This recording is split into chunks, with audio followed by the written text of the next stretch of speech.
कभी सोचा है कि क्या मेहनत का कोई शॉर्टकट होता है? हम सब कभी ना कभी तो चाहते ही हैं कि कामयाबी बस चुटकियों में मिल जाए। तो आज हम इसी सवाल का जवाब ढूंढेंगे एक बहुत ही मजेदार कहानी में, जिसका नाम है ओस की एक बोतल।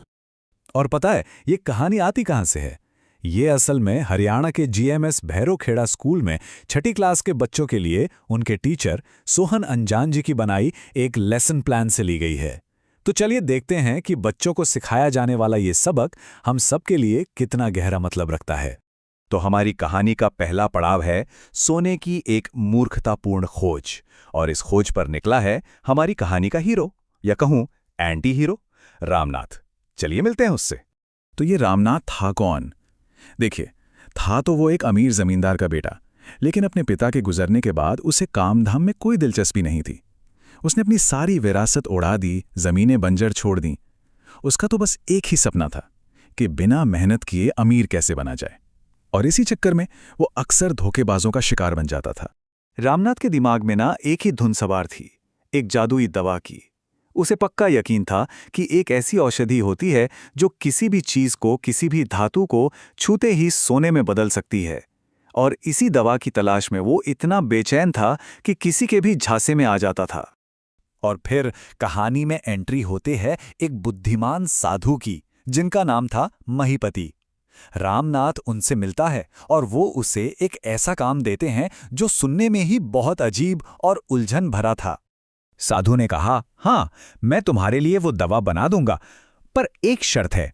तुम्हें अपनी पूरी जमीन पर केले के पेड़ लगाने होंगे, दिन रात उनकी देखभाल करनी होगी, और सबसे मुश्किल काम, उनके पत्तों से सुबह सुबह की ओस की बूंदें इकट्ठा करनी होंगी, और वो भी 1-2 बूंद नहीं, पूरे 5 लीटर। जरा सोचिए, रामनाथ जैसे आलसी इंसान के लिए ये काम किसी पहाड़ चढ़ने जैसा ही रहा होगा। तो अब शुरू होता है रामनाथ का असली इम्तिहान। कहानी का वो हिस्सा जहां उसे वो 2 चीजें दिखानी थीं जो उसने अपनी जिंदगी में पहले कभी नहीं दिखाई थीं: सब्र और कड़ी मेहनत। आप अंदाजा लगा सकते हैं कितना वक्त लगा होगा। एक एक बूंद जमा करके 5 लीटर ओस भरने में रामनाथ को 1-2 साल नहीं, पूरे 6 साल लग गए।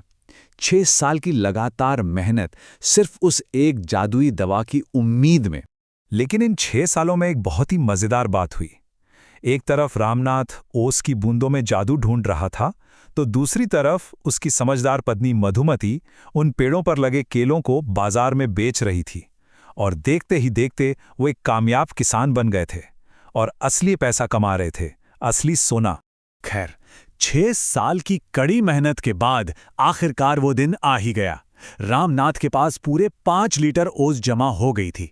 वो खुशी खुशी अपनी जीत का इनाम लेने के लिए साधु के पास पहुंचा। उसे लगा बस अब उसकी किस्मत बदलने वाली है। साधु ने ओस से वो दवा तैयार की और रामनाथ को दे दी। रामनाथ ने उसे एक तांबे के बर्तन पे लगाया, और फिर क्या लगता है क्या हुआ होगा? कुछ भी नहीं, बिल्कुल कुछ नहीं हुआ। वो तांबे का बर्तन वैसा का वैसा ही रहा। और बस रामनाथ का 6 साल का सब्र एक पल में टूट गया। वो गुस्से से आग बबूला हो गया। उसे लगा कि उसके साथ बहुत बड़ा धोखा हुआ है। उसकी जिंदगी के 6 साल बर्बाद हो गए। लेकिन ठहरिए, कहानी अभी खत्म नहीं हुई है। साधु महीपति के पास रामनाथ के लिए एक आखिरी और सबसे जरूरी सबक अभी बाकी था। अब वो पल आने वाला था जब असली जादू सामने आता। साधु ने मुस्कुराकर समझाया, रामनाथ, असली जादू किसी बर्तन को सोना बनाना नहीं था। असली जादू तो तुम्हारे अंदर हुआ है। पीछे मुड़कर देखो, इन 6 सालों में तुमने क्या कुछ नहीं हासिल किया। तुम्हारी कड़ी मेहनत ही तुम्हारी असली जादुई औषधि थी। और बस यही है इस पूरी कहानी का निचोड़। असली कामयाबी किसी जादू टोने या शॉर्टकट से नहीं मिलती। वो तो सिर्फ और सिर्फ लगातार की गई कड़ी मेहनत से ही हासिल होती है। तो ये कहानी हम सबको सोचने पर मजबूर करती है ना, कि हमारी अपनी जिंदगियों में ऐसी कौन सी जादुई औषधियां हैं, वो कौन से शॉर्टकट हैं जो हमें कामयाबी के लिए जरूरी असल मेहनत करने से भटकाते हैं। इस पर सोचिएगा जरूर।